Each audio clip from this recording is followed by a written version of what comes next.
Hi అండి, welcome back to our channel Radha వీరు vlogs. ఈరోజు మన పూజ గదిలో ఉండే సిల్వర్ సామాన్ని ఎలా క్లీన్ చేసుకోవాలో చూద్దాం.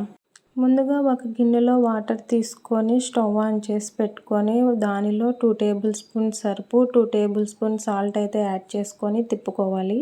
ఈ వాటర్లో మనం క్లీన్ చేయాలనుకున్న సిల్వర్ ఐటమ్స్ని అయితే వేసుకొని మునిగేలాగా అయితే ఉంచుకోవాలి. ఇలా రొటేట్ చేస్తూ ఉండాలండి.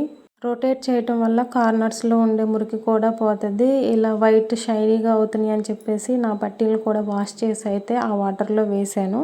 అలా 15 మినిట్స్ లో ఫ్లేమ్లో ఉంచిన తర్వాత ఆ ఐటమ్స్ని తీసుకొని కూల్ వాటర్లో యాడ్ చేసుకొని కోల్గేట్ పేస్ట్ అయితే అప్లై చేసుకోవాలి.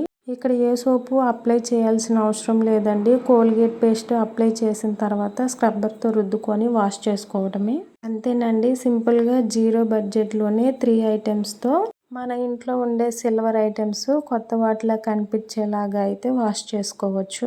ఈ టిప్ మీకు ఎలా అనిపించిందో కామెంట్ సెక్షన్లో కామెంట్ చేయండి. వీడియో నచ్చితే లైక్ చేయండి. అలాగే మన ఛానల్ని సబ్స్క్రైబ్ చేసి సపోర్ట్ చేయండి.